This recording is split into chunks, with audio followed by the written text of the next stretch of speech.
지난 한국 교회가 이제 100년이 넘지 않았습니까? 그동안 교회가 세상의 희망이 되었다 말하는데 성경에는 너희는 세상의 빛이요 세상의 소금이다 그러지 않았습니까? 그러니까 어두우니까 빛이 필요하고 썩어 가니까 소금이 필요하고 맛이 없으니까 소금이 필요한 건데 교회가 바로 그 구실을 해야 되는 거 아니겠습니까? 그런데 한국 교회가 이렇게 사회에서 지도자 역할을 과거는 보더니 우리가 역사적으로 볼 때 상당한 영향력을 끼치고 많은 본을 보여준 것 같은데 지금이 좀 그렇지 못해서 우리가 부끄럽고 또 믿음의 조상들을 생각하면 죄송하고 하나님 앞에 미안한 건 뭐 말로 다 할 수 없고요. 또 사회 앞에 부끄러운 게 사실입니다. 그래서 어떻게 과거에는 교회가 사회에 공헌을 하고 많은 영향, 좋은 영향을 미쳤는지에 대해서 말씀을 해주시면 고맙겠습니다. 아주 쉽게 말하면 어디에 그 책임이 있는가 하는 걸 좀 이제 생각해 봤는데요. 교회가 기독교 정신의 그 위상을 줘야 우리가 배울 텐데 사회 수준과 비교할 때 사회적으로 낙오자가 됐다. 그런 그 얘기예요. 우리 교회가 밖에 학생들보다는 높이 올려주는 게 뭐 있어야겠는데 그 방법이 뭐냐 하고 생각해 보니까요. 역시 선배들, 지도자들이 사회 사람들보다 더 공부하는 길밖에 없는 것 같아요. 예. 네. 우리 사회가 지금 발전하는 수준은 깜짝깜짝 놀랄 정도 아닙니까? 그 따라가기가 어려울 정도로 가령 우리 나이 좀 든 사람들은 그 문명의 이 길을 그대로 다 이용 그저 있다 하는 것 정도도 이용 못하는 게 현실 아닙니까? 그만큼 우리가 따라가기 어려울 정도로 급속도로 막 사람들이 하면서도 놀랄 거예요. 그래서 금년에는 특히 AI가 나온다고 그러는데 그 어떻게 되는지 상상도 못할 정도로 지금 변화하거든요. 자기 자신들이 만들어내면서도 이게 앞으로 어떻게 되겠나 할 정도로 두려워하는 이런 추세더라고요. 그만큼 다시 말하면 발전하는데 제가 안타까운 건 우리 교회로 말하면 교회 지도자는 목사들 아닙니까? 근데 이 목사들은 아까 말씀한 것처럼 교권주의, 또 교회주의, 또 나가서는 교리 고집 여기에 있다 보니까 이 현대 사회가 발전하는 거하고는 아주 상관없는 거거든요. 이거 버리기 전에는 발전할 길이 없습니다. 거기에 붙잡혀서. 그러니까 선생님도 늘 강조하시지만은 우리가 기독교가 바로 살려면 뭐 교권이고 뭐 교회주의고 뭐 교리주의고 그 교리 하다 보니까 자꾸 교리에다 또 지방세까지 달리네요. 심지어는 학벌주의까지 달리네요. 그러다 보니까 지금 한국의 교단이 수백 개예요. 몇 개인지도 몰라요. 그러니까 목사님들도 이젠 그건 좀 벗어나고 그래서 참된 인격을 키워줘야 되겠다. 참된 인격이라는 게 뭐냐?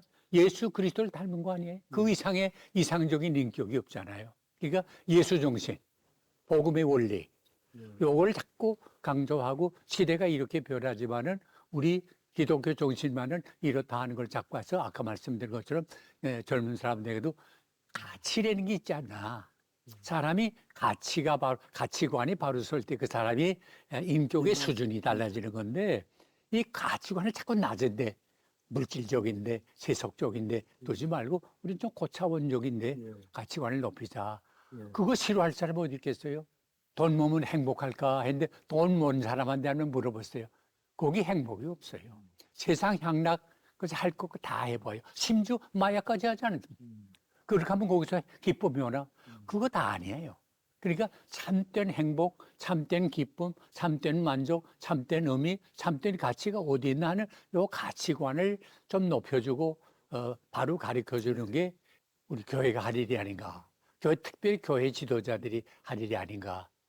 좀 그런 개혁이 일어났으면 좋을 것 같아요. 그 제가 그 독서 운동을 좀 할 때니까 아마 더 민감하게 느끼는지 모르겠는데 한 번 저 경주 옆에 불국사에서 어느 교단에 장로님들이 한 400명 그 교단 장로들 한 400명이 모이셨어요.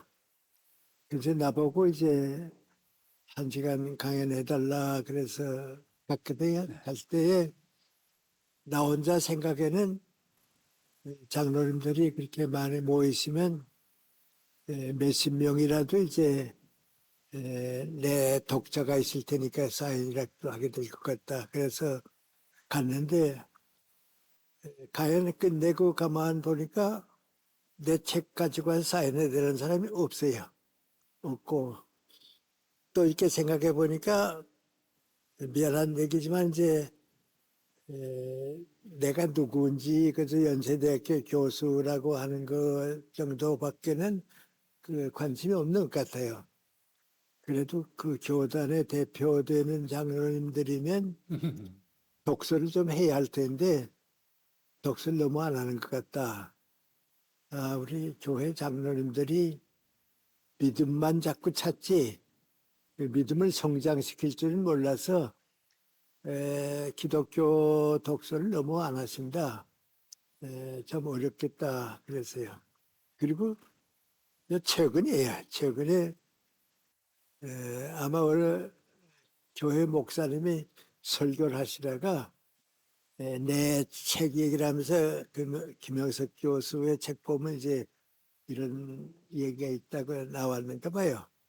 그러니까 이제 내 책을 취급하는 출판사 사람 보고서 누가 그 목사님이 그렇게 내 책에 대해서 얘기했으니까 책 좀 많이 나갔으면 좋겠다고 그랬더니 그 출판사 사람 하는 많이 모이고 하니 그 교회는 독서하는 사람이 없습니다. 네. 다른 건 잘 모르겠는데 우리 교회의 그 선배들 어른들이 독서를 좀 많이 해주면 후배들도 따라오고 또 그 독서하는 게 아무것도 아닌 것 같지만은 책을 읽는 사람 밑에 사람을 배우게 돼요. 맞습니다. 예, 성장하게 돼요. 내가 이제 교육계에 있으면서 이제 모르던 거 느끼는 때가 이제 중고등학교 있을 때인데 중고등학교에서 내가 가르치는 건 50만큼 가르치면 되거든요. 근데 나는 이제 철학과에 있으니까 철학과 교수들 수준을 내가 가지고 있어야 한다 하니까 내가 아는 건 100만큼 알고 가르치는 건 50만큼 가르치거든요. 50을 알고 50을 교육받은 학생들하고 그렇지. 100을 아는 선생이 50을 가르친 선생 밑에 배운 학생들하고 달라요. 다르지요. 예. 그래서 목사님이나 장로님들이 좀 이렇게 기독교 관계에 되는 책 같은 거 좀 이렇게 독서 운동 같은 것 좀 했으면 좋을 것 같다. 그런 생각을 하고 있었는데 이젠 한 7, 8년 된 것 같습니다. 우리 서울에 감리교 은퇴 목사님이 한 200명 계시대요. 그분들이 이제 1년에 한 번씩 정례에 모여요. 목사님들이 은퇴하시고 나면 사회인하고 마찬가지로 이제 나이는 끝나고 이제 내 인생은 이제 그 일단 끝났다고 생각하세요. 내 교수 친구들 보면 은퇴한 다음에 더 공부 많이 하고 뭐 그러는데 기회가 있습니다. 이런 모든 걸 볼 때에 우리 젊은이들에게 희망을 준다 하는 것은 우리 지도자들 자신이 전 모범을 보여주고 사람은 성장하는 동안은 안 늦거든요. 그래서 우리 교회 지도자들이 좀 지적 수준이 높아지고 사회를 향해서 가치관의 수준이 우리 인생의 수준이니까요. 역시 우리 지도자에게 더 큰 책임이 있다고 이건 인정해야 할 것 같다. 네. 예. 아까 지적하셨지만은 또 우리 특히 지도자들 우리들이 사회 변화를 잘 알아가고 얼마만큼 하는 것 저거 알아야 가리킬 숫자가 있는데 그거 모르고 약점 중에 하나가 요새는 그 컴퓨터가 나오고 인터넷이 나왔는데 목사님들이 뭘 준비할 때 자기가 연구하고 땀 흘리고 책 읽고 기도하고 그러면서 이게 나와야 이 생명의 말씀이 나오고 가슴이 뜨거워서 참 말씀을 절하지 않고는 못 견디는 이런 이건희 씨가 있어야 되는데 이게 없고 그저 참 뭐 선생님 아시겠지만 인터넷으로 내가 오늘 사랑에 대해서 한 25분 동안 설교해야 되겠는데 하고서 지금은 25분짜리가 저 설교에 그 내용이 나오는데요. 그쭉 하고 읽어요. 원고의 잘못은 없을 거예요. 다 훌륭할 거예요. 그러나 이게 생명은 없잖아요. 그렇게 다른 사람의 마음에 감동을 줄 수 없잖아요. 이게 큰 약점 같아요. 그러니까 목사님들도 뭐 나도 그 목사에 속합니다만은 목사님들이 공부할 생각은 안 하고 짧은 시간 안에 뭐 땀 흘리지 않고 고생 안 하고도 원고가 다 준비될 수 있으니까 그렇게 해놓고 나다 보니까 교인들의 요새 눈이 밝고 귀가 높아서요. 청 목사 설교 들으면 저 목사님이 땀 흘리고 피땀 흘리면서 준비하고 기도하면서 한 거나 또 아니면 그렇게 편집해 내온 거나 하는 걸 다 알아요. 그러니까 그 목사님의 설교에 대해서 감동이 좀 덜하고 그러니까 감동 없다 보니까 신뢰도가 덜하고 그 따르는 소리가 덜하고 또 그러다 보니 자연히 모래지게 되잖아요. 더구나 젊은 사람들이 도와잖아요. 노인들은 그저 뭐 습관이 되니까 그저 나가서 자는 한이 있어도 이제 나가지만은 젊은 사람들은 그런 관심이 없으니까 나가지 못하는데 이러다 보니까 지금 교회가 자연히 사회적으로 봐도 신뢰도가 적어졌어요. 이거 부끄럽지만 현실이에요. 한국 교회가 이만큼 되니까 세상 사람들이 사회에서 볼 때는 참 비판적으로 따가운 눈초리를 가지고 보게 되는데 그만큼 우리가 이제 말하자면 신용도가 추락한 거 아니에요. 그 이걸 한국에 이게 떨어진 이 사회의 신용도의 추락을 어떻게 하면 좀 회복시킬 수 있겠나 하는 게 이게 우리 숙제 같아요. 지금 우리 교회를 제가 밖에서 보기엔 물구하니 목사님들이나 교회 지도자들이 후배들을 위해서라도 나 자신이 자꾸 좀 성장하고 배워서 대학 교수한테 못 듣던 강의를 교회니까 듣게 되더라. 또 역사에 대해서 내가 그렇게 생각을 못 했는데 그 기독교가 역사 종교라는 것도 알고 세계 역사를 그렇게 보니까 그 우리 교수님들 강의보다도 좀 더 높은 수준이더라 말이죠. 그 책임을 좀 감당해야겠는데 너무 좀 아닌 것 같아요. 그렇죠. 예, 저 부끄러운 말씀드리는데 또 난 이거 잘 모르겠어요. 내가 신학대학을 한다는 잘 모르겠는데 이게 먼저 인간다운 인간의 가치라는 거 알고 그리고 그 한계를 느끼는 사람이 신앙을 체험하게 돼 있지 신앙만 가지고 산다고 하는 건 그건 하나의 그 신앙과의 거리가 있단 말이에요. 맞습니다. 예. 예.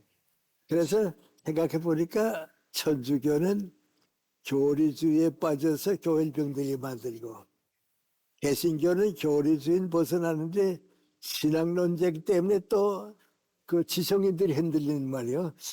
그래서 참 내가 목사라도 참 그 문제다.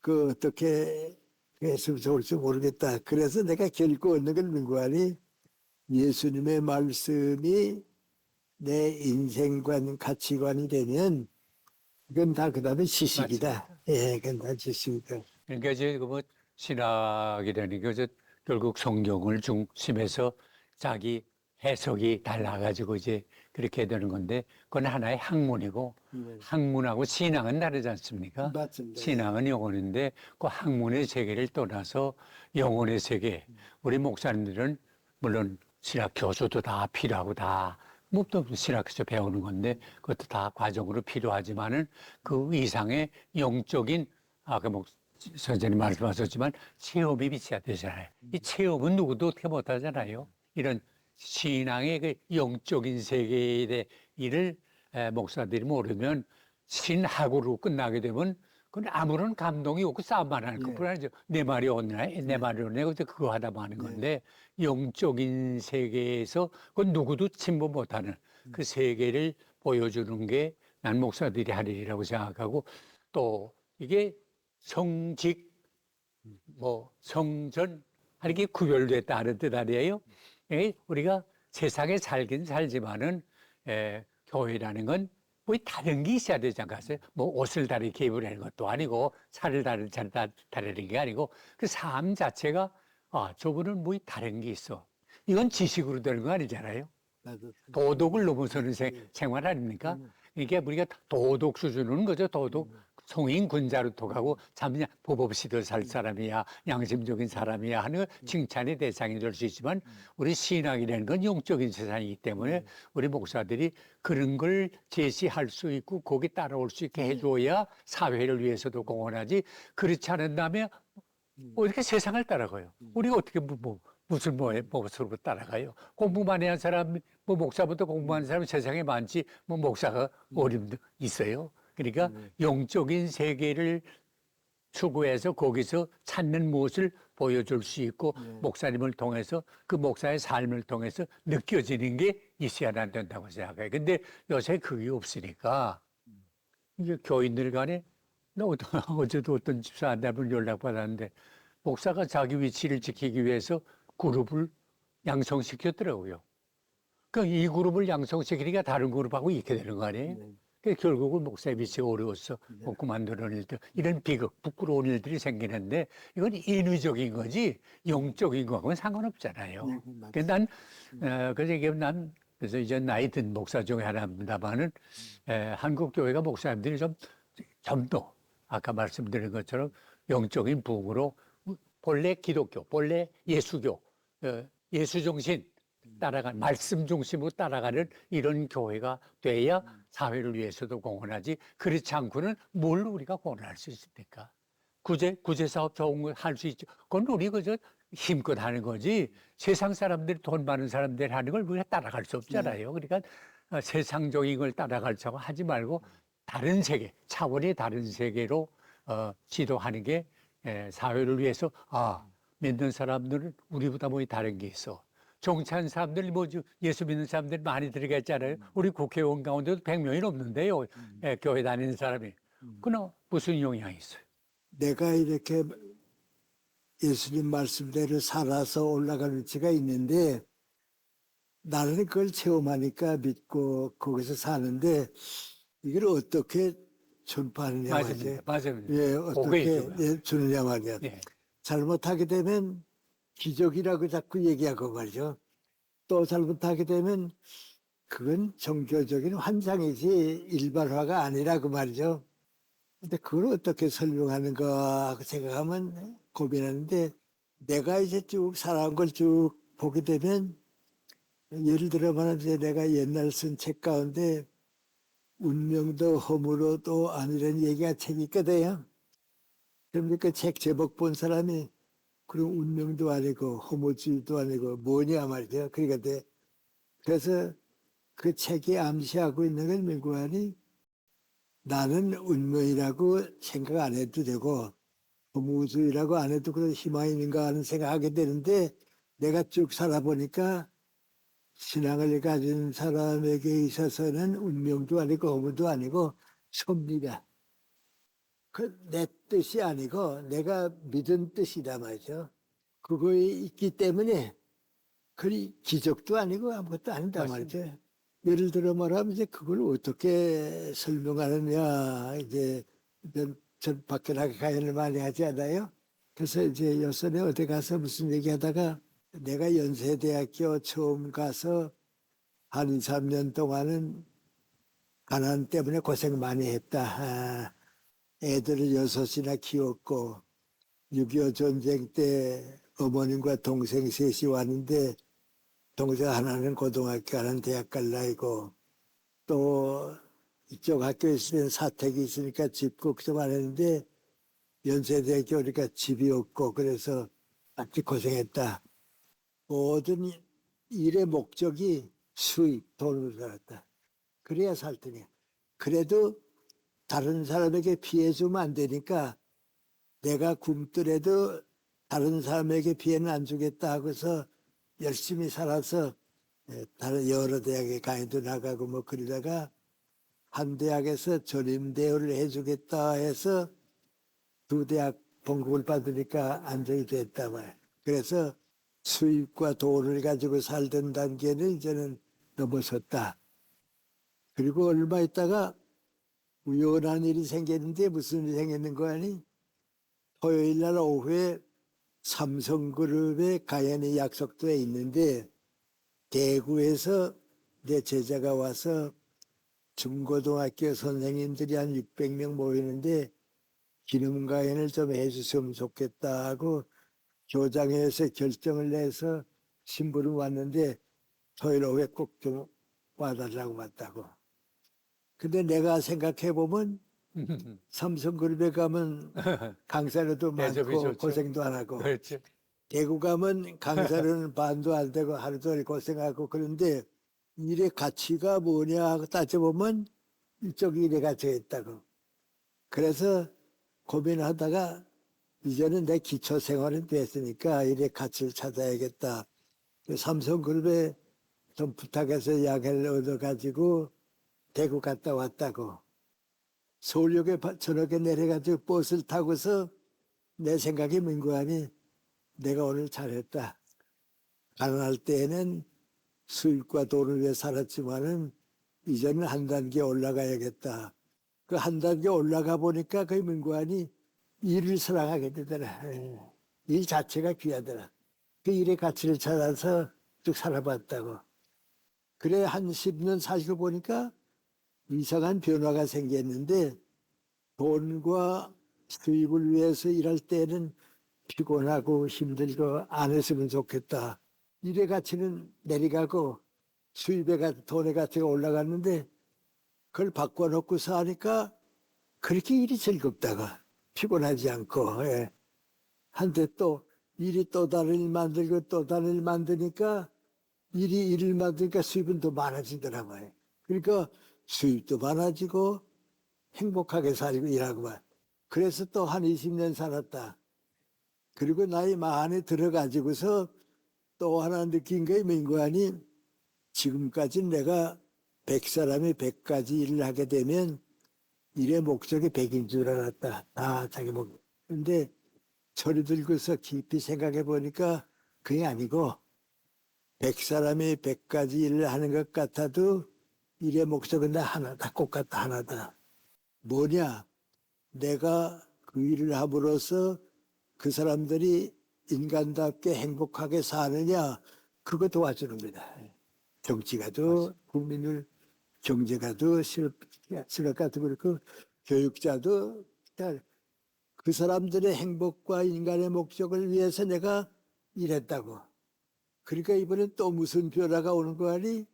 과거에는 수입을 위해서 살았는데 이제 여유만 있으면 내가 도와주게 되더라. 그래야 그 사람이 행복하니까. 그러니까 이제 나보다도 주는 것이 이제 더 보람있고 더 중요한 걸 맹고하니 나에게 주어진 일 가운데 무슨 일이 제일 소중하냐? 수입도 아니고 명예도 아니고 권세도 아니고 나 때문에 행복해지는 사람이 더 많더라. 그게 최고의 직업이다. 맞습니다. 그렇게 쭉 살고 나니까 그때는 몰랐는데 90이 넘고 그러니까 사회가 그거 알아주더라. 사회가 인정해 주더라. 그렇죠. 그리고 나도 행복했다. 베푸는 사람이 행복했다.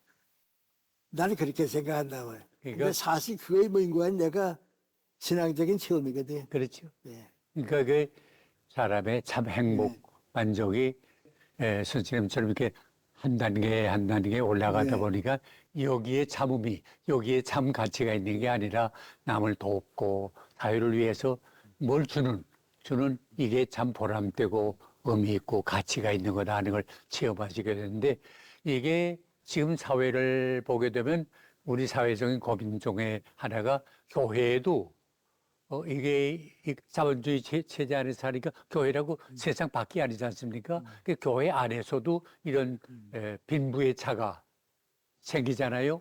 그래서 그 어떤 사람은 그런 말 하거든. 그제 교회를 비라라는 말입니다만은 교회 댕기려도 돈이 있어야 돼. 이제 이런 말을 하는데 그건 뭐냐? 그 교회 지도자인 목사들이 돈 있는 사람은 알아주고 없는 사람은 와도 좋고 안 와도 좋고 하는 그런 식으로 대하는 건데 왜 저 야고보서에 보면 그런 말이 있습니다. 너희 중에 회당에 옷 비단 옷 입고 금가락질 끼고 들어서 여기 앉으세요 하고 그렇지 못한 가난한 사람도 뭐저 안 던지 말 던지고 저 알아서 하라고 너희끼리 이렇게 차별을 하느냐 이제 이런 책망이 있거든요. 오늘 우리 한국 교회도 이제 그런 면이 없지 않아요. 이거 부끄러운 일이지만 현실이에요. 이런 걸 어떻게 타개해 나가야 좋을지 몰라요. 교회가 교인들에게 가르쳐야 할 게 무엇인가? 신앙이나 뭐 이런 말 쓰지 않고 하면 무엇을 위해서 어떻게 살아야 하는가 하는 가치관을 주는 거다. 그 가치관이 그 사람의 신념이 되면 그건 신앙이니까 예수님과 같은 생각을 가지고 같이 이러니까 예, 그 가치관 주는 네. 거다. 예. 그리고 이제 더 소중한 게 있는데 그 민관이 그렇지 않기 때문에 교회이기 때문에 할 수 있는 일인데 사랑을 필요로 하는 사람에게 사랑을 베푸는 거다. 개인적인 문제도 그렇고 만약에 이제 우리 교인이 이제 500명이 있다 하면 그 500명 교인 가운데 한 사람이 누구도 하지 못하는 고아원을 운영해 가지고 그 애들을 행복하게 만들어 줬다 하면 그 일은 목사님이나 장로님 누가 한 것보다도 어느 신학자보다도 귀한 거다. 왜? 사랑의 열매는 그 주님께서 주신 일이니까 그거 하라 말이야. 네. 그럼 그거 할 일이 있는가? 너무 많다. 너무 많다. 그 우리 지금 방송국에서도 우리 항상 하는 그 외국에 선교사 보내는 것도 그거고 또 학교를 세워주는 것도 그거고 그러니까 내가 62년에 하버드 대학에 있을 때 라이너트 니버 신학자 교수만 그분이 학생들 보고 하는 얘기가 뭔가 하니 지금 당신네들이 선조들과 선배들로부터 물려받은 많은 재산을 가지고 행복하게 산다고. 그러니까 이건 우리 선배와 우리 선조들이 준 재산이기 때문에 우리끼리 이건 즐기면 된다. 그러면 아메리카는 희망이 없다고. 그걸 세계에 가난한 나라 다 주라고. 다 주면 그 나라가 잘 되게 되면 아메리카는 자연히 올라간다고. 내가 다 주지 못하고서 그냥 끼고 있으면 우리도 무너지고 세계도 무너진다고. 우리가 교인들을 볼 때 제일 힘들어요. 솔직히 힘든데 사람은 보이는 게 먼저 보이잖아요. 근데 목사들에게 부탁하고 싶은 건 그 사람이 뭐 공부를 얼마 많이 했느냐, 적게 했느냐, 돈이 얼마나 많으냐, 적으냐, 권력이 있느냐, 없느냐, 그거 보지 말고 네. 이 많은 사람들이 똑같이 영혼을 보면 좋겠어요. 영혼. 저 영혼을, 돈 아무리 많아도 불쌍한 영혼이 있어요. 없어도 참 영혼이 부하게 사는 사람이 있거든요. 그러니까 영혼을 보는 그런 마음. 난 그게 꼭 필요하다고 생각해요. 영혼을 안 보니까 돈 있는 사람 보게 되고 권력 있는 사람 보게 되고 뭐 공부 많이 한 사람 보게 되고 우선도 그렇게 되거든요. 그러니까 여기 좀 쉬운 건 아니지만은 이왕 목사가 된 바에는 교회 지도자가 된 바에는 누구를 보든지 똑같이 영혼을 보았으면 이런 폐단이 일어나지 않겠나. 뭐 돈 있어야 교회 간다는 그런 말이 들리지 않지 않겠느냐. 난 그렇게 생각해요.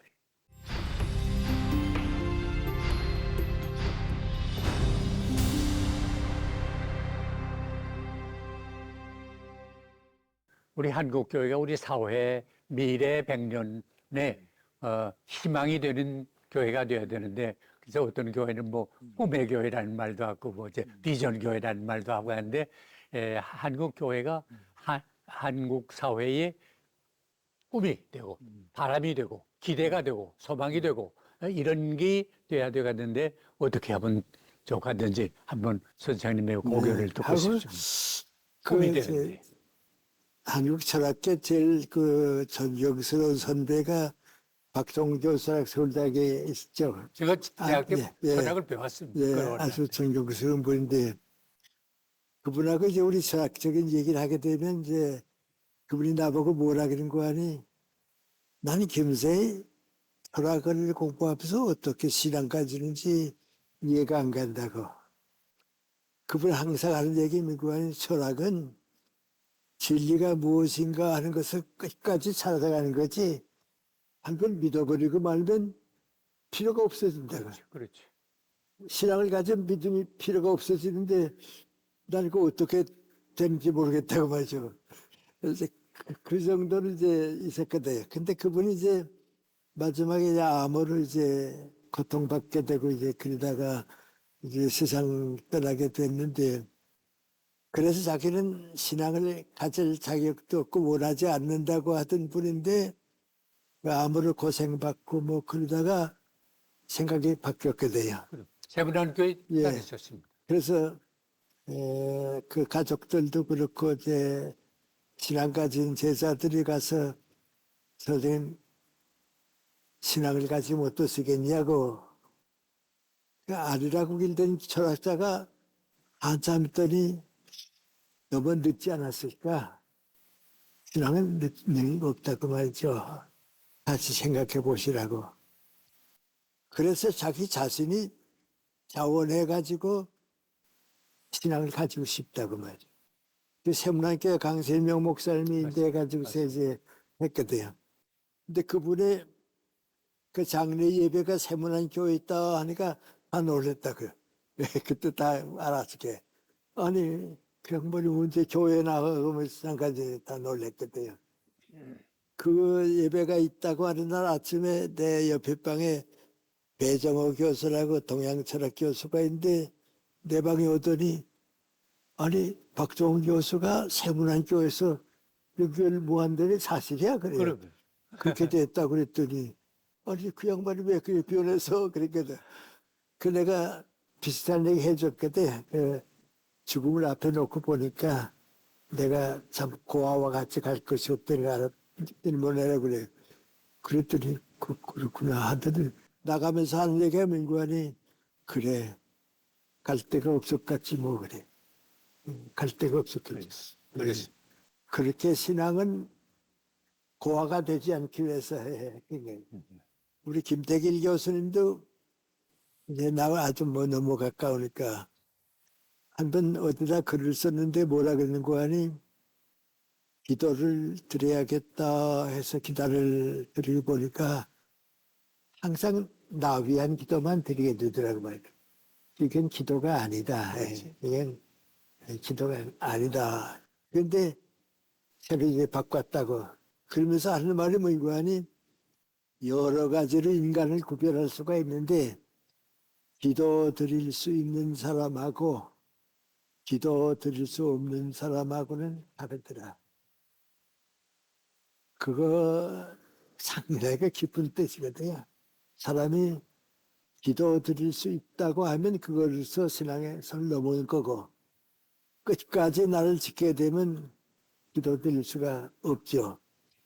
좀 난 그 전도를 한다는 것보다도 인생에 이렇게 절박한 문제, 이성과 양심의 한계를 느낄 때 그때는 신앙밖에 필요 없다. 그런데 그것은 내 희망일 뿐만 아니고 모든 사람에게 주는 희망의 소식이라고 말이죠. 좀 현대인들이 심각하게 내 인생과 가치관을 걱정하고 하면 정치가도 정치를 위해서는 그 생각하게 될 거고 기업가도 그 생각하게 되면 기업으로 갈 수 있게 되고 예술가도 그 생각에 인간의 한계를 느끼게 되면 글로 갈 수밖에 없고 그래서 나보고 얘기하라고 그러면 인간의 한계를 느낄 때 그때 사람은 누군가를 믿게 된다고 매달리게 된다고 그때 누구를 선택하는가 나보고 선택하라고 하면 예수님의 말씀과 인생관 가치관 이상이 없더라. 그리고 살아보니까 그것이 실증이 되더라 말이야. 살아보니까 나도 모르게 다른 사람에게 도움이 되더라. 그래서 나는 너무 신앙을 자꾸 선전할 필요는 없고 인간다운 삶의 궁극적인 가치를 위해서 한 사람씩 변화가 오고 그 사람이 지도자가 되고 사회를 바꿔서 하나님 나라가 이루어지고 그건 모든 사람에게 주어졌지만 또 누구나 가질 수 있는 하나의 선택이고 네. 희망이다. 우리 한국 교회가 그동안은 강조한 게 그저 믿으면 구원받는다 하는 것을 강조 많이 했거든요. 이거 난 믿는다고 난 구원받았다고 해서는 생활에는 별 관심이 없고 저 주여 주여 하는 걸 믿는 거를 자꾸 이제 강조를 했는데 사실 성경은 그럼 믿음이라는 건 산 믿음이어야 되는데 야고보서 같은 데 보게 되면 믿음이 있다 하면서 행함이 없으면 죽은 믿음이라고 했거든요. 그러니까 믿음이 두 가지가 있는 것 같아요. 죽은 믿음, 산 믿음. 그러니까 말로만 믿습니다, 믿습니다 되는 거 아니라 믿음, 내가 그걸 믿으면 예수님을 믿으면 예수님을 따라 하는 닮는 삶이 이제 필요한데 그래서 이 삶이 따르지 않는 믿음은 이건 혼믿음이거든요. 그러니까 이 한국 교회가 정말 세상의 희망이 되려면 지금 세상에 뭐 바라볼 게 없잖아요. 이거 뭐 솔직한 말이지만 나는 어떤 때 뉴스 볼 때마다 더 보고 싶은 생각이 없는데 국회가 이게 뭐 그 나라의 공록을 이렇게 많이들 잡수면서 한다고 하는데 뭐 하는 게 없어요. 어째 밤낮 거저 탄핵이 난다고 그러고 또 막느라고 그러고 저 싸움하다가 뭐 이번에 개원하는 것도 뭐 몇십일 만에 뭐 몇 달 만에 이거 개원한다고 그러고 뭐 대통령이 참여 안 했다고 그래서 난리가 나고 뭐 이제 그러는데 희망이 없잖아요. 그래서 그렇다고 해서 국회를 없앨 수는 없는 거고. 그러니까 세상은 바라볼 게 없는데 이제 바라볼 수 있다는 게 교회밖에 없는데 교회가 희망적인 교회가 되려고 하면 저들에게 꿈을 줘야 되는데 그 꿈을 주는 건 우리가 뭐 말로 해서 되는 게 아니고 아까도 말씀했지만 그 삶을 통해서 전도가 되고 그래서 삶을 세상을 바라보면 희망이 없지만 교회는 뭐인가 있구나 하는 걸 우리가 삶을 통해서 보여주는 바울은 그걸 그리스도의 향기라 그랬거든요. 향기는 냄새가 없잖아요. 저 냄새는 있지만 소리가 안 나잖아요. 십리 밖에 이십리 밖에 봉초비 향기를 맡아 쫓아오는 것처럼 그게 매력, 그리고 어트랙티브한 그 매력이 있어서 왔는데 난 그래서 교회가 이렇게 매력 있는 존재. 저분들은 어떻게 저렇게 살아? 세상은 안 그런데 뭔가 다른 데가 있어. 그런 그 놀라움이 세상 사람들에게 부어질 때 난 교회가 희망이 있지 않겠느냐. 근데 우리가 부끄러운 말이지만 우리가 그걸 지금 못 주고 있잖아요. 우리 자신이 그저 세상 되고 뭐 교회 큰 직분 맡은 사람들도 국회의원 되면 저 그렇고 그런 머리가 깨지게 싸움이나 하고 뭐 다르가 저 사람이 예수 믿는 사람인지 아닌지 우리 모르잖아요. 그러니까 이 교회의 책임이 엄청 큰데 어떻게 하든지 이 참 절망적인 캄캄한 세상에 빛이 되고 맛없는 세상에 소금이 되고 참 썩어져가는 이 세상에 소금으로 방부제 역할을 하는 게 난 우리 교회인데 이걸 말없이 우리 국민들한테 보여주는 게 희망이 아니겠나 저는 그렇게 생각해요. 네, 그 역사적인 신앙의 결론이 뭔가 하면 기독교는 희망이다. 맞습니다.